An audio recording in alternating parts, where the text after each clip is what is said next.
The following is a production of DallasCowboys.com and the Dallas Cowboys Football Club. How about them Cowboys?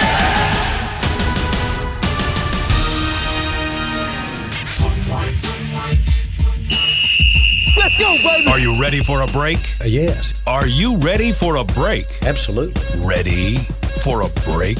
Yeah, and so much for that. It's time for The Break on DallasCowboys.com. We were on the break! With Nick Eatman, David Hellman, Ambar Garcia, and Derek Eagleton. It is Wednesday, October 13th, 2021, Season 17, Episode number 40. Welcome to the latest edition of The Break, live from the SWBC Morgan Studios at the Star. Got Dave and Nick with me. We're going to be joined by Bucky Brooks here in a bit. Talk a little bit about the New England Patriots offense versus the Dallas defense. Before we do that, though, there are a couple news and notes that we want to hit. Let's start first with injuries. What are we keeping an eye on this week, Dave? You just came from the coaches' press conference. Who are the guys we're kind of monitoring this week? We're keeping an eye on guys coming back, Derek. Let's go. Who's coming back? Well, coming back might be premature, but they're starting their journey back. Kelvin Joseph is going to be limited in practice today. Donovan Wilson is another one. Let's go. I'm blanking on the third. There was a third. Sean McCune. Sean McCune. Thank you. You know it's on the internet. You got an internet connection. You're my reporter. I'm like making sure my reports are right. I knew there was a third guy. It's Sean McCune. So those three will be limited in practice. He can't practice, but we know it sounds. I think the Lyle Collins saga is finally over, and so he's not going to be available this week, but he'll be available next week. So that's four guys that at least have a chance to be available for you after the bye week, which is exciting. Start getting guys back. I wonder about that too. I do know McCarthy told me. I asked him about that last week, and he said he thought it would be a stretch that he'd be ready for New England. So obviously not going to happen. I get maybe something to watch when we get back from the bye. So to get those guys back, McEwen, Joseph, they don't have to be on the roster right now. Yeah, they could be. You have a 3 week. This starts their 21 days. You have a 3 week exemption for them to get acclimated, so you don't have to do anything right now. Good. And Gallimore is not in that group, I guess. Stephen Jones said last week that Gallimore and DeMarcus were still another month away, which I know kind of rubbed some people the wrong way with Gallimore because it was diagnosed as an 8-week injury on August 14th, and it's been about 8 weeks, so he needs a little bit longer. That Mike McCarthy said it's not a setback, just maybe they were a little optimistic with their timeline, but good part is that you don't feel like you got to rush. I was going to say, with any of these guys, you don't feel like, oh my God, we got to get this guy back, right? Right. Yeah. I mean, he was playing pretty well. I mean, I would but again, if you don't have your elbow strength to do what you need to do as a defensive tackle, then you're not going to be as effective. Yeah, I think the way I look at this is, and I agree with you, I think when he comes back, he's going to give them a boost. Obviously, Tank gives them a boost. Some of these other guys will give them a boost. The way I look at it, though, is if those guys are healthy and fresh in November, that's a good thing for this team because, like, as you guys both mentioned this earlier this week, like, there are more injuries that are coming because that's the nature of football, right? So if other guys are going out and those guys are coming in, or if there aren't a lot of other injuries and those guys are coming back and they provide depth or are jumping in and playing in rotations and they're fresh, like that's a great thing to have in November and December of an NFL season. Yep. Yeah. I want to see Kelvin Joseph. I do. I mean, I want him to get in there and play and they need to figure out how to do that. I just feel like the way this offense is, they're going to score some points. You're going to give up some plays with him, but he needs to get in there. And at some point this year, and I think it'll happen, like you said, nature of injuries and all that, I think at some point he needs to get to the offseason, they need to have a good understanding of the type of player that he is. Because don't want to get too much into the weeds for draft. Let's talk draft. Let's go, but Nick. Come on. You do because they were like they got to have a corner. It didn't work out. Took a linebacker. I think that they're so happy that they did. They took corners in second round. We're talking corner all over again. Right. Let's do it. Well, I'm I fine. think you'll be picking. They're going to be picking in the 20s, 30s. Okay, they'll be picking back there. This is a good football team. They'll be picking back there. And do you go that route again? You just need to know. You need to have an idea of what Joseph is. So I think at some point you got to figure out ways to play him. I love that point. Although I agree with you, but even if they don't have an idea of what he is, it's not gonna. I mean, if the cornerback's there for you in the draft, do it. I don't care. That's true. Anthony Brown. That's true. He's only on a 3-year deal. Jordan's only on a 3-year deal. Just throw resources at the problem until it's fixed. Yeah. But we can do. Somebody DM'd me the other day and was like, "When's the draft show coming back?" I was like, we're on a 4-game winning streak, man. It's the season. Who wants to talk draft right now? That's for bad teams. We were getting those tweets in September last year, and we started the show understandably in December. Yeah. And me and Nick were actually just having this conversation yesterday.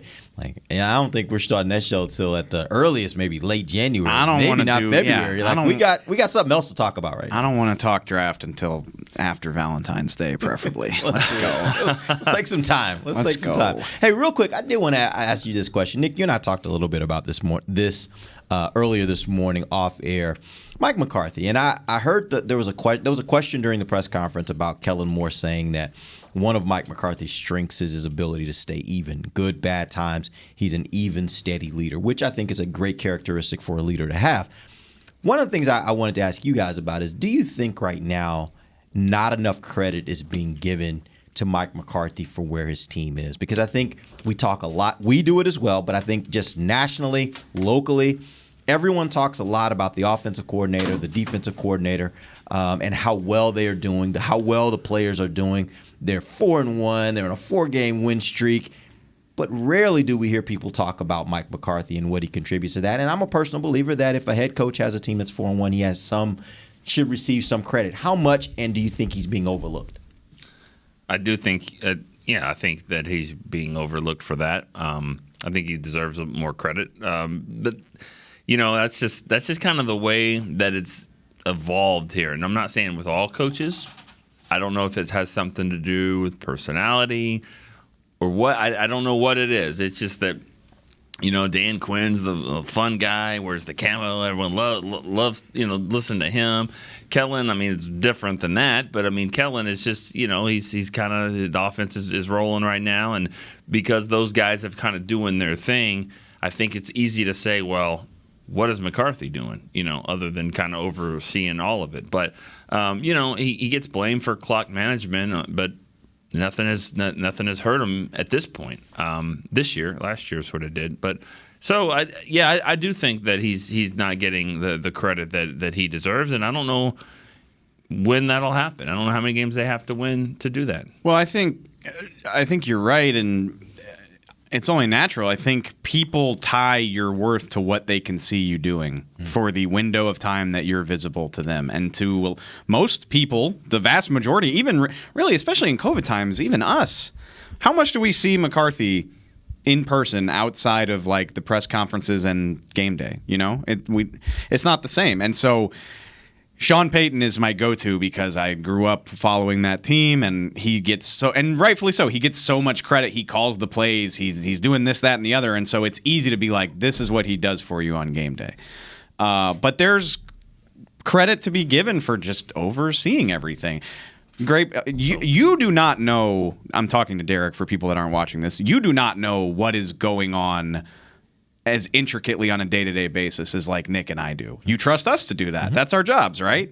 But you still get credit for what we do as a department and the ideas that we have. And you go up to people higher than you and they say, how's that going? You're like, it's going pretty good. Like, my guy's got it. And that's how this all works. I just think it's easier to give people credit for what you can see during a game. And I'll openly say it.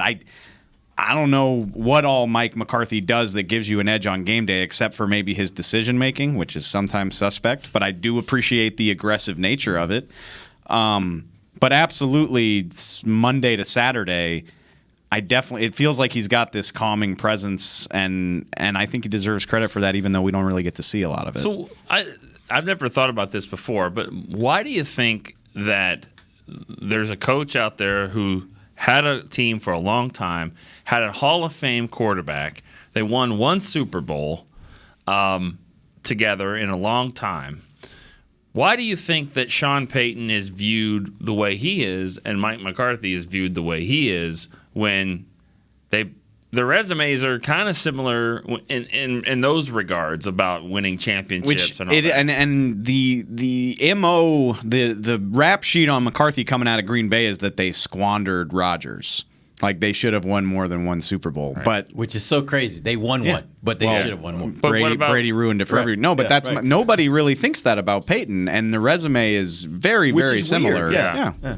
I don't have an answer to that. Perception is a hell of a thing. I will say this: I do remember reading that there were people in Green Bay who followed that team that felt like some of the same things that we've talked about here with regards to game management were issues there. So that could also be part of it, where they felt like decisions that were being made in game actually affected their ability to win more championships, and they put that on Mike McCarthy. Right. Fair or not, that may be a perception. Yeah, and I think you said it best about, sometimes when you're doing your job and you're saying, hey, I'm going to let you do your thing. I'm not going to micromanage you. I'm going to get the hell out of the way and let you do your job. And then it's like if the people like you, then they'll say, oh, good job. Way to not step on anyone's toes. But if they don't, they're like, what did you do? You didn't really do anything. Right. And that's the way it is. I mean, it's what we talked about. He comes in here and he says, What I got? Well, I got this young offensive coordinator who works well with the quarterback. We got something going here. Okay,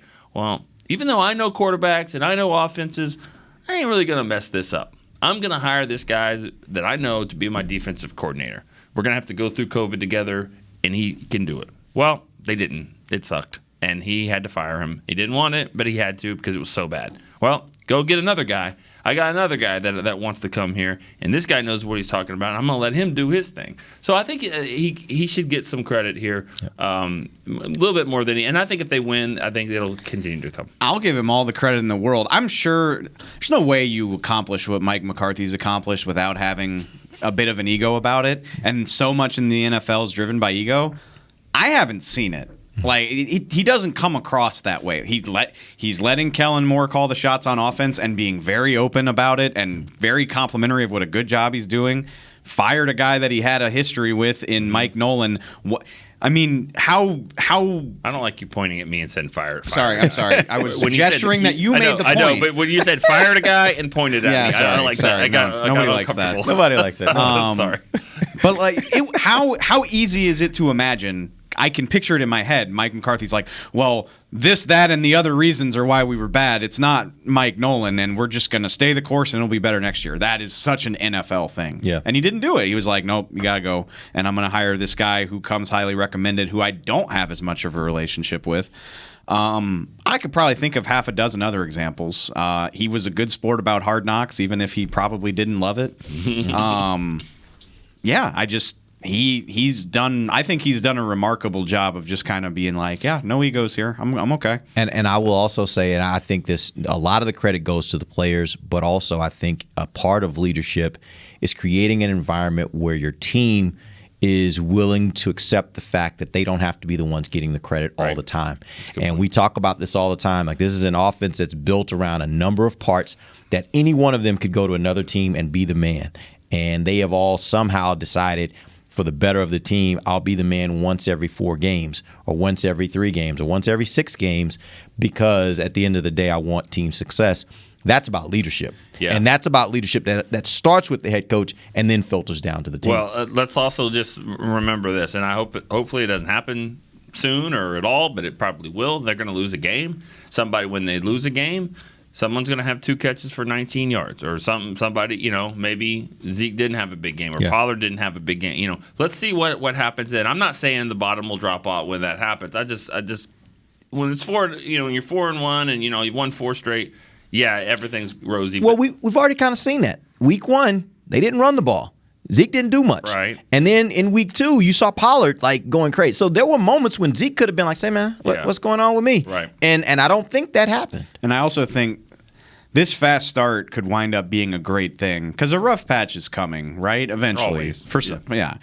But the fact that you've been able to stack 4 wins like this at the start of the season you can point back to that later and say, like, we're okay. We got this. It might not have been clicking these last 2 weeks. 'Cause there's a couple stretches on the schedule where I'm like, bumpiness could be in store, but at least you have the good times that you can kind of fall back on. This is one of them, I think. This is one of those games where it's like they should win.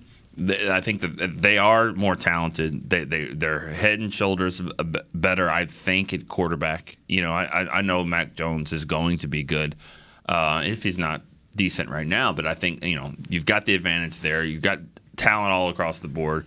You should be able to win this game. But you're going up against one of the best. No, you're going up against the best coach in NFL history, I think. Can we say that? I think he's. I would think there's an argument certainly can be made. I don't think anybody can just be like, that's stupid, right? Yeah, because yes, he won all those, and he had Brady, and we'll see where Brady has success without. I mean, there are guys that have their names on the actual trophy that you like. But he's in that level of conversation, like the Lombardis. You ever think about that? Like when should we start changing that in certain? You don't change that ever. You can't change that. No, okay, not the Lombardi Trophy, but there's other trophies in other sports. Right. The Bill Russell Award and stuff. I mean, when do we ever change that? You don't. That's the history. Like the history is you keep that person's name alive because they were so great at what they did. Yeah. Right. That's the whole point of naming a trophy. That's why you don't take that for granted. You always name that after somebody who is legendary. I mean, legitimately legendary. Like Heisman. Yeah. Who? It's the Heisman.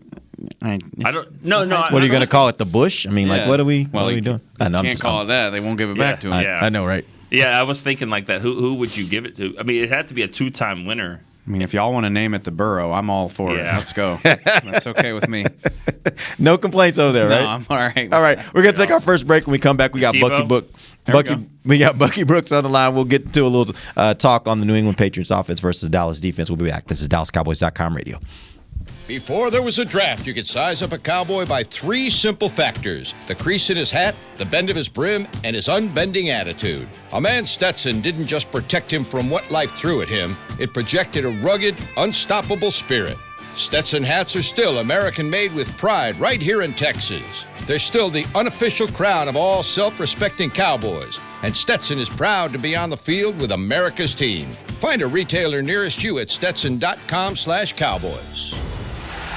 The Cowboys way, where 16 Hall of Famers and 5 championships shows us what success looks like. Where turkey is always the second best part of Thanksgiving Day. Where we are all defined by one single thing, the star. Where we as fans know it's our job to keep the tradition going. Bank of America is proud to be the official bank of the Dallas Cowboys and to support the quest of living life the Cowboys way. Copyright 2020, Bank of America Corporation.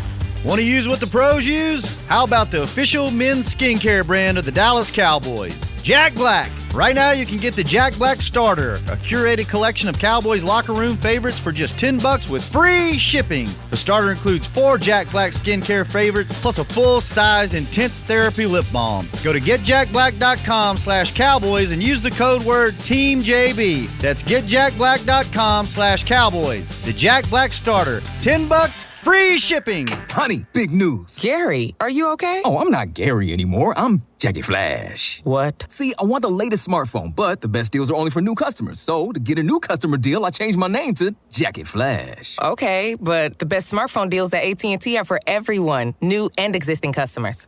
That's huge. Then guess who's getting a deal? Is it Jackie Flash? Jackie Flash. It's not complicated. At AT&T, our best smartphone deals are for everyone. Restrictions apply. Visit att.com for details. Back to the break. Join the NFL in supporting our nation's service members by wearing the latest Dallas Cowboys Salute to Service gear. Visit your local Dallas Cowboys Pro Shop or shop.dallascowboys.com. A Fanatics experience to find the full assortment of Salute to Service gear. Welcome back to the second segment of the break, live from SWBC Mortgage Studios at the Star. Got Bucky Brooks on the line, ready to talk a little New England offense versus Dallas defense. And Bucky, let's start first with this is a team in New England that I think for a lot of Cowboys fans is pretty unknown. They don't have a lot of big names, particularly on their offensive side of the ball. If not including the quarterback, who would you say is the most dangerous weapon that Cowboys fans need to know about going into this game on the offensive side of the ball? Josh McDaniels, the offensive coordinator, because the players are just a hodgepodge of good players. I wouldn't say great players. The team expected the offensive line to be the strength of the program, but the offensive line has not played that well. Now, I will say this. They were without 4 starters against the Houston Texans, so you don't really know what it's going to look like due to the injuries that they've been hit with. But really, it kind of reminds me of the early 2000s Patriots, where you look up and you don't really know who the personnel is, but they find a way to win games. The problem is they haven't won games like that because they shouldn't have won last Sunday. Let's just gonna go to the Cowboys defense for a second. I mean, who do you compare Trayvon Diggs to right now? Like whether it be in the league or old school corners. I mean, have you seen anybody play like this at this young into a career? He reminds me of Aqib Talib. If you go back and look at Aqib Talib when he was coming out of Kansas, Aqib Talib had a very similar background. Offensive player, move the defense, understands how to read routes and do those things, but then has outstanding hands. I think the funny thing for me when I look at Trayvon Diggs is I was around him when he was a high school wide receiver. And watching him run routes and watching him catch passes and then watching him flip and go on the other side, you see all of those skills translate. Fear from other corners when the ball is in the air because they can't figure out where the ball is going or how to judge it in flight. He plays it like a wide receiver. And so he is exactly what you want to see in a conversion prospect, meaning a guy who converts from wide receiver to DB. You want to see them pick up the skills of a defensive back while retaining the ball skills of a wide receiver. Trayvon Diggs has that. And so that has made him a very dangerous playmaker on the backside because I don't think anybody expected the game to click for him this early in his career, but you got to give him his props because he is playing at a high level. Hey, Bucky, thinking back to March, the Patriots gave a lot of money to Hunter Henry and Jonnu Smith, and the talking point was kind of, they're going back to a decade ago when they had Hernandez and Gronk together, and they were kind of revolutionizing passing out of 12 personnel and being able to do this, that, and the other with these tight ends. I don't get the impression from the little I know about the Patriots that it's really working that well so far. Am I mistaken about that, or what do these guys look like in this offense? I mean, it's still a team in transition. I will say this about the Patriots. The Patriots do this better than anybody else in the league, and they've always done it. The way they start a season isn't necessarily the way they end the season in terms of the way they game plan and the way they kind of build their team and build how they go about their approach each week. And so the first part of the season for them is really much like the preseason. Who are the players? Who are the guys that we can lean on? And then once they figure out their best course of action, they then build the plan. Early in the year, Jonnu Smith and Hunter Henry have not been contributors. Some of that is on the quarterback. Some of that is just the way the game is played out. But those guys have not been as big as we expected, a bigger part of the team as we expected in the preseason. But they can line up in 12 personnel, 1 back, 2 tight ends, 2 wide receivers, and become difference makers. You just never know because this is a team that their game plans are like snowflakes. They never look the same on a week-to-week basis. So this could be the week that we see more 12 personnel and watch those 2 guys go off. Hey, Bucky, as I was doing some study on this New England Patriot offense, I noticed something really interesting. They actually throw the ball a lot relative to the rest of the league. They're 8th right now in passing attempts. They also run the ball as little as like one of the lower teams in the league. They're 28th in rushing attempts. Is this a situation where this is happening because it is a strategic decision for them, or is this just the nature of the games that they've been in and they've just been in situations where they've had to pass a lot more than they've run? The struggles of the offensive line have prevented them from playing the way they wanted to play. They would like to get in 21 personnel and kind of run it and pound it and grind it out. They haven't been able to do it. And so when you watch the Patriots kind of operate like a service academy when it comes to their approach. They're what we call a sequential play calling team. So they start the game out, and if something doesn't work, then they'll go, hey, let's spread it out. Let's go empty. Let's go quick dink and dump game. If we can't get that, let's go to the screen game. If we can't get that, let's go to the tricks and gadgets to try and create an explosive play. And so as you're watching them, you will see them just kind of go down this checklist if they're getting stopped early. And whatever they hit on, they tend to stay in. And so they haven't been able to successfully maintain an identity because they just haven't had those successful drives down after down, week after week after week. And so that's why they're a bit of a hodgepodge on offense right now. Okay. When I look at the quarterbacks Alabama that they've had, especially under Saban, most of them haven't had a ton of success. I guess the jury's still out on Tua and all that. But what did you like, or how did you evaluate Mack Jones? He's got all the talent around him. What did you see from him when he was coming out? Were you a big fan of his?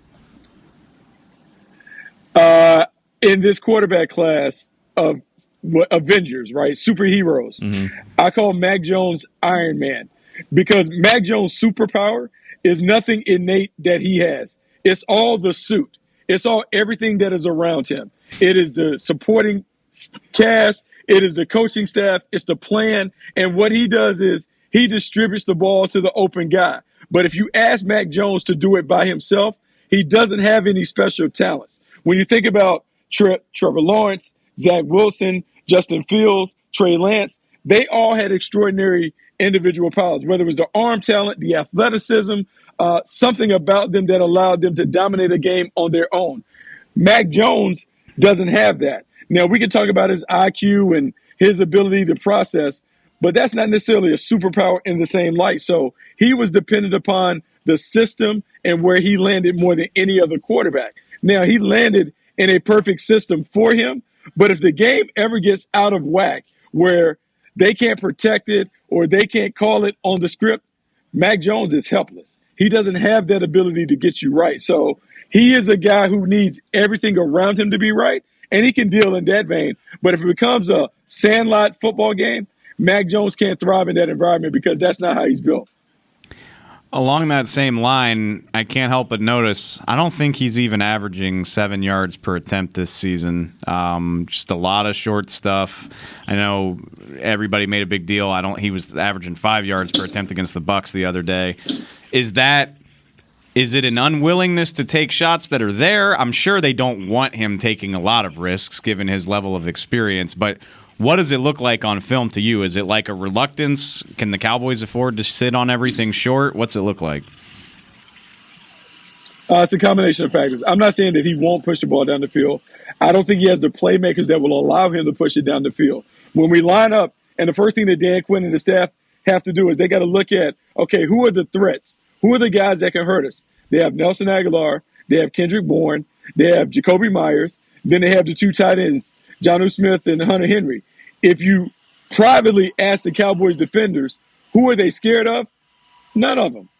And so what they have to do is they have to spread you out and see if they can catch you in zone coverage and beat you a bunch of 5 and 6 yard routes. And eventually you miss a tackle that turns to 15 yards and they methodically drive it down the field. But this is a team that lacks the explosive playmaking power of some of the other teams. That's why we see the double passes, the flea flickers, the reverse throws, because the only way they can generate chunk plays is by deception and misdirection. They don't have the ability to line up and say, we're better than your guy on the outside, so we're going to throw it over your head. And so that has made Mack Jones have to be a dink and dunk passer because the talent around him doesn't allow him to push it down the field. So, Bucky, one of my favorite things that you've done this year and added to your staple of writing is your Blue Chips article. These are the best players on the other team. Tell me who the studs are. Every week that you've done it, it's been like 8 to 10 guys. So, do they have 8 to 10 guys? Do they have that many what you would call blue chip players? No, they don't. They don't have that many guys. So typically, the your article chip, should blue be chip in pretty thing quick. Comes from. It might be a paragraph. Most of their players are on the defensive side of the ball. They have about 4 or 5 guys, but it takes 8 to 12 blue chip guys to field a championship team. This is a team that is probably sitting at 6, maybe 7, and that's being very generous when you compare their players to the players around the league. It has always been the system, and maybe now I have to say maybe Tom Brady did really elevate the team more than I gave him credit for. But right now, this is not a team that has a lot of A-level players. They win because they typically excel at the DBOs. Don't beat ourselves. Penalties, turnovers, those things, explosive plays, when they don't give those things up, they put it on you to beat them, and more times than not, teams mess it up by making mistakes. Just look at the Houston game. Houston was better, but they messed it up. Not that the Patriots necessarily went out and beat them. Yep. All right, Bucky, we're going to let you go, man. We're going to get back with you tomorrow. We'll talk more about this defense, the Patriots defense versus the Cowboys offense. We're going to also take our final break right now. We'll come back. And I have a question for these guys about Micah Parsons. Where is he best used in general, and where is he best used this week, at linebacker or defensive end? We'll talk about that when we come back. This is DallasCowboys.com radio. Hi, I'm Clint Tillison with United Ag and Turf. Before you can park yourself in front of the game, park yourself in a John Deere and power through your chores. Our Land Run package is a 1025R, 25 horsepower tractor with a loader, rotary cutter, and a box blade for $229 a month. And the price you see is the price you'll pay, no surprises. So don't miss another kickoff. Visit UnitedAgAndTurf.com. Offer ends February 1st, 2021. Restrictions apply. See dealer for details. Now let's get to work. Honey, big news. Gary, are you okay? Oh, I'm not Gary anymore. I'm Jackie Flash. What? See, I want the latest smartphone, but the best deals are only for new customers. So, to get a new customer deal, I changed my name to Jackie Flash. Okay, but the best smartphone deals at AT&T are for everyone, new and existing customers. That's huge. Then guess who's getting a deal? Is it Jackie Flash? Jackie Flash. It's not complicated. At AT&T, our best smartphone deals are for everyone. Restrictions apply. Visit att.com for details. New Dr. Pepper Zero Sugar. You deserve it. I do deserve that. You deserve decadent flavor without sugar. And a day at the beach without sand getting everywhere. And a relaxing bath that your children don't interrupt. I deserve all that? It's really just a visual metaphor for Dr. Pepper Zero Sugar. Everything you want, nothing you don't. A visual metaphor on the radio. I do deserve that. Dr. Pepper Zero Sugar. The zero you deserve is finally here. Before there was a draft, you could size up a cowboy by 3 simple factors: the crease in his hat, the bend of his brim, and his unbending attitude. A man's Stetson didn't just protect him from what life threw at him, it projected a rugged, unstoppable spirit. Stetson hats are still American-made with pride right here in Texas. They're still the unofficial crown of all self-respecting cowboys, and Stetson is proud to be on the field with America's team. Find a retailer nearest you at stetson.com/cowboys. Back to the break. Get the ultimate fan experience for the ultimate Cowboys fan. Join Dallas Cowboys United, presented by Globe Life, starting at just $20. Join now, get your fan pack, exclusive benefits, and more. Visit DallasCowboys.com/United for details to join today. Final segment of the break, live from the SWBC Mortgage Studios at the Star. Real quick before we end the show, I did want to talk a little bit about the Dallas defense. I want to zero in a little bit on Micah Parsons. He led the team with 8 tackles this last game. He had 3 quarterback hits. My question for you guys, is he more impactful at defensive end or at linebacker? And I want you to think about it from the standpoint, there have been now a couple games where he's been primarily doing both. Where do you think he's more impactful for this team and this defense?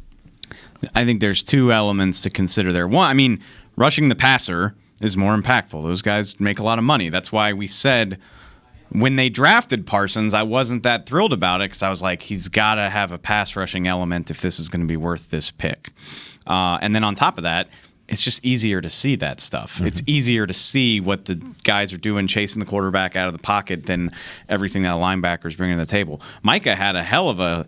They wound up scoring. It was the same as the Cox play, but he stuffed a goal line run, just blew the guy up right in the hole, right there at the goal line. So it's not like he didn't make an impact, and I don't love the question, to be honest with you, because I'm like, just let the guy play football. Let him kind of feel this thing out. I don't like people saying like, well, he needs to be at end full time or this, that, and the other.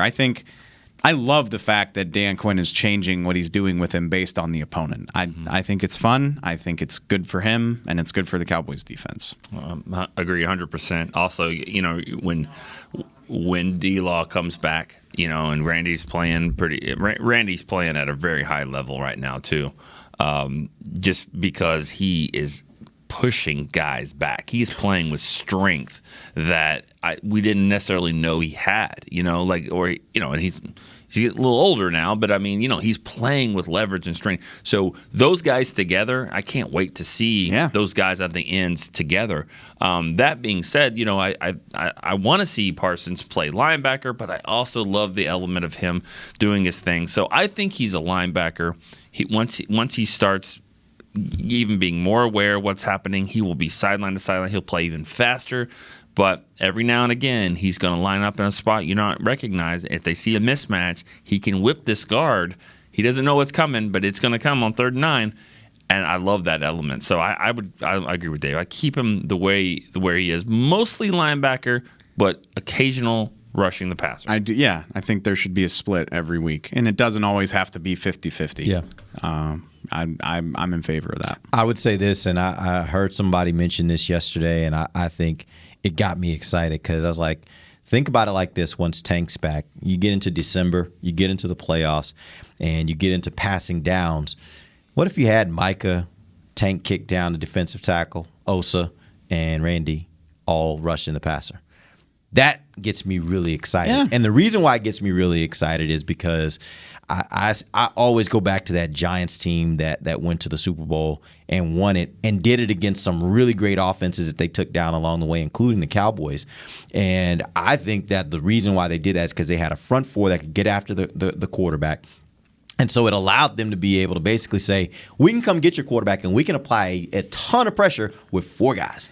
Any defense that can do that, especially when you got guys on the back end who are ball hawks, it gives you a really great advantage defensively, and I think that would be phenomenal. And so from that standpoint, that side, again, I agree with both of you guys. I think he's going to be a defensive end. I think he's going to be a linebacker. But I love the idea on passing downs, especially when you get DeMarcus back, of putting him at defensive end. I don't even know if you're being imaginative enough, to be honest with you, because that was a very straightforward 4-man front. We've already seen Dan Quinn do some goofy stuff.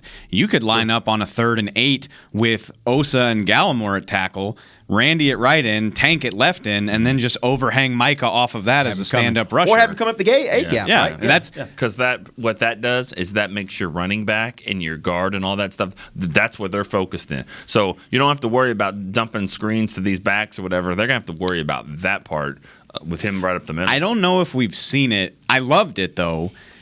Before, when Jalen was still here against the Eagles, they would mug the A-gap with Jalen on passing downs, and Micah would be rushing on the edge, and it was Curse that was playing behind all of that as kind of the guy who could catch everything if it got past him. Jalen's not that fast. Imagine doing that with Micah when you've got ends that are on the outside of it. I mean, there's just a lot of fun stuff that they can do, and that's why I don't want to put Micah Parsons in a box. I want him to be able to do whatever he wants to do. Yeah. And I guess really the point of that is more, once Tank is back, they can really freelance a lot more with Micah. And that means defensive end, that means linebacker, that means just wherever you want to line him up. You can line him up at safety if you want to and figure out a way to get him involved in the play. I just think you got a lot more flexibility of being able to move him around and do whatever you want to do when you get Tank back. You got 3 guys right now that are playing in positions that are you don't really know what their position is. Micah's one of them. Keanu O'Neal. I mean, you know his position, but he can play it like a safety, and Jaron Curse is another. And those guys right there are giving you so much flexibility, versatility when the guys get injured. Donovan Wilson can come back, and he can play safety, and you can maybe slide a guy inside. I mean, there's just – you got a lot of guys that – I wouldn't call them tweeners, but they can just do multiple things. Cox, too. Jabril Cox is in the – We're going to see how much they'll use him over the next There few are weeks. safeties in the league that bigger than him. But he plays linebacker. Yeah, and Jaron Curse.